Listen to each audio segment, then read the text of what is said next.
Hello YouTube. I've had a lot of people ask a lot of questions in my previous video, so I've decided to make a quick video about it, addressing the questions. Hopefully this short video will be helpful. First question was what this bearing size is. So this would be a 696Z bearing. So if you search up 696Z on Amazon, you should find it pretty easy. And I'll also link in the description. But usually this does not go bad because these two are the high-speed bearings, and with the gear ratios, this bearing spin a lot slower. So usually they do not go bad. Second question was how to remove these bearings. So all I do is I use this flathead screwdriver, and if the bearing is stuck really hard, I end up just breaking the damaged bearing apart. So I would remove the inner runner, take all the balls out because you don't want them getting stuck in the grease and then seizing up your gearbox. And then what I'll do is pretty much what I'm doing now is I'll stick the flathead in, and in a circular motion just pry on all sides. So we just kind of do that, and in this case, I might be able to remove it without breaking it, and if I don't, I just end up breaking it. And that way, when you're working with the outer runner, it's a lot easier to just pry in a circle. So you can see it's already starting to kind of, you really just got to wiggle it out. I don't even know if they make bearing pullers this small, but if the bearing is damaged and you're gonna replace it, you could be pretty rough with it because because it's a damaged bearing. So there we go. And then people asked, how do we get the bearings in? Pretty simple. I usually use a vice grip and a socket. Make sure your socket is the same diameter as the outer run. If your socket pushes on this cover will push on the balls themselves and will end up heating up and failing. So make sure your socket is pushing on the outside. So you just line it up straight, and then I would use a vice grip with a socket and just gently tighten it, and it will just gently be seated. I will have these bearings linked in the description for anybody who wants to find them, but they are, if I remember correctly, if you search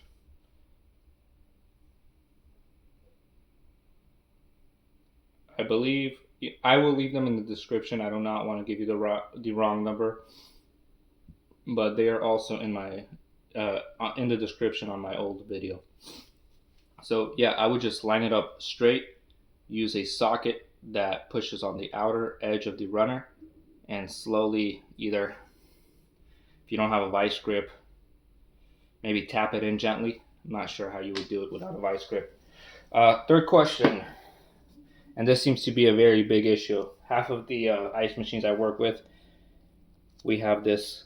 This is the second gear in the gearbox. So we have the first, the one that uses the nylon gear that you could buy 3D printed, which works pretty well. So this is the first one. The second one goes right here. So what happens is there is a, so you see that?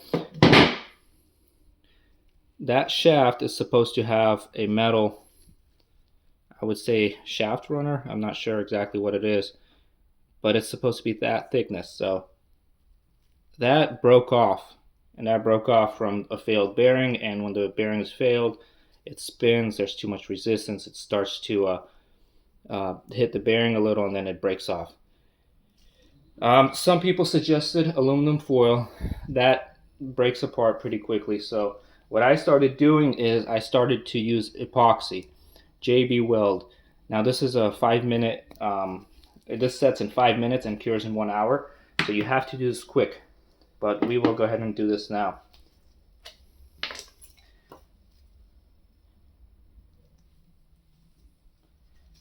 the idea is not for the epoxy to glue on the stem. Like, you do want it on there, but that's not the goal. The goal is for the shaft to tightly sit in the inner runner, so when the gear spins, the runner spins and the spinning occurs and the ball bearing does its job.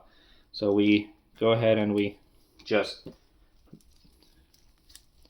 mix the two part really quickly. So you have 5 minutes. Don't rush too fast, but don't take too long either. Now make sure your gear is cleaned well and you don't have any grease on the side you're going to be applying the epoxy. Alright, so we're going to go ahead and we're going to only need a small piece. So we just go ahead and we fill the spot. So we do this. Push it in pretty well. Now you want to get it in there pretty well, and then I use the bearing to make sure I get the size right. So we push it so it's on there pretty well,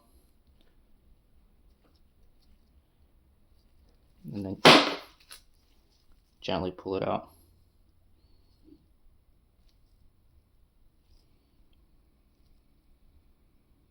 Sometimes the epoxy gets stuck to the bearing, so you have to do this carefully. All right.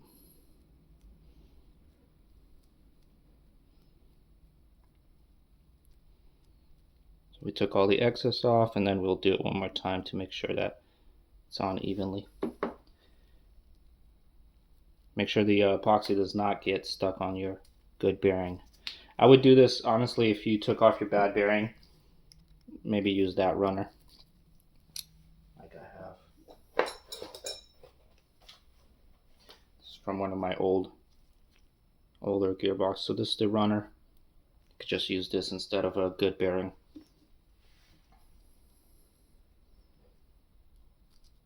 Unfortunately, I tried to look for a replacement shaft, a replacement gear.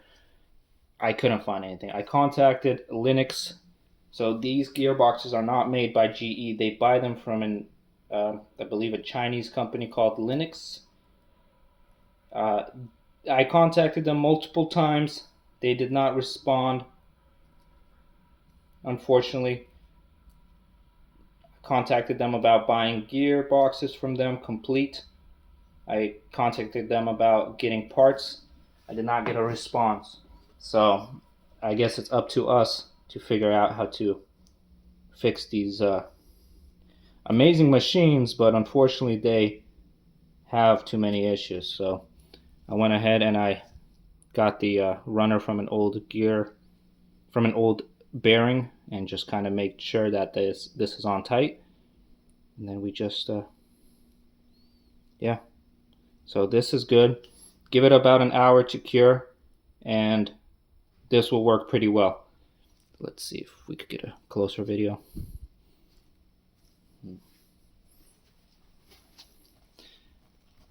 So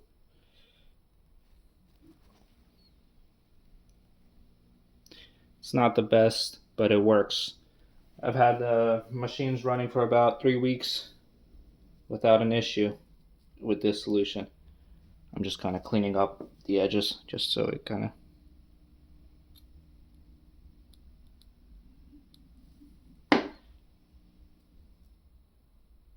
alrighty. Hopefully this video was very helpful. If you guys have any questions, feel free to ask them. I will add a link in the description to the 3D printed gear. A lot of people are happy with this gear. It works pretty well. So there we have it. Hopefully you guys enjoyed the video. Leave a like if this helped. Enjoy your ice machines.